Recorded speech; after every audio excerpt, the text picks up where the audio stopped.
exception result. If we add up all these three together, what we get? What do we get?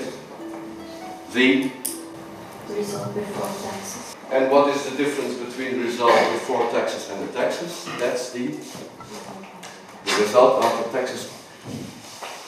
See, this is the structure of the profit and loss account. Yes? Let's see whether you can situate some of the costs and the revenues in the right area. Don't look at your papers, just look at me, please. And in what section? Operational, financial, exceptional? Operation. Yes. To design a balance sheet, a balance. Okay? So what we are going to do is we are going to set up a balance sheet or a balance. Okay? You take a picture at the end of the year. Okay? And what do you want to know in taking this picture? Okay? These are all the elements that we own as a company, our assets. On the right side, the rechterkant, we are going to detail the financing sources. Remember the lesson we had? Als bezit aan de andere kant een voorraad fruitsap afgewerkt product. What do you think is the difference between having a building and having a stock of fruit juice? The building is long term. Yes. In what way? Longer than? A year. Longer than a year. So we are planning to use the building longer than 1 year.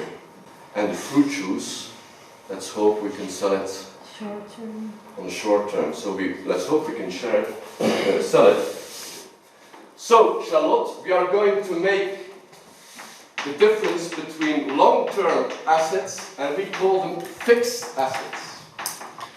And short-term assets, we will call these current assets. Okay?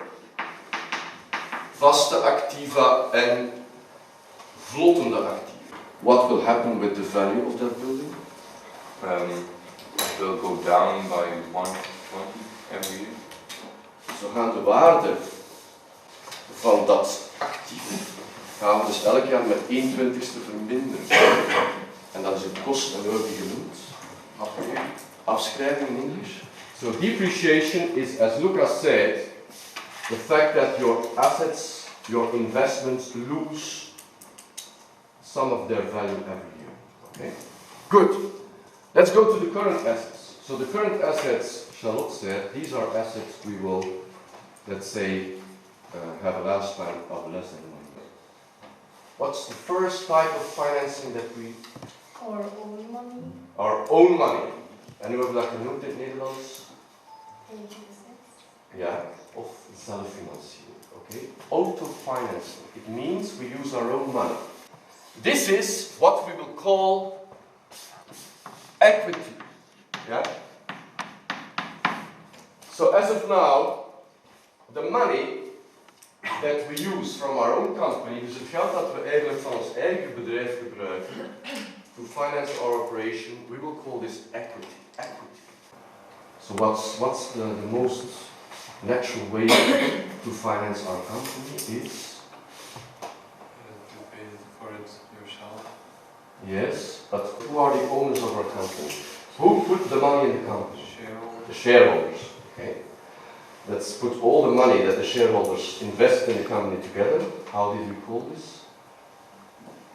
What's, let's say, the sum of all the money that was invested by the shareholders? The capital. Okay. So one example of equity is the capital of the shareholders. Uw kapitaal van uw aandeelhouders. Okay. Your shareholders' capital. And what could be the difference between a straight loan and a revolving credit? The other one,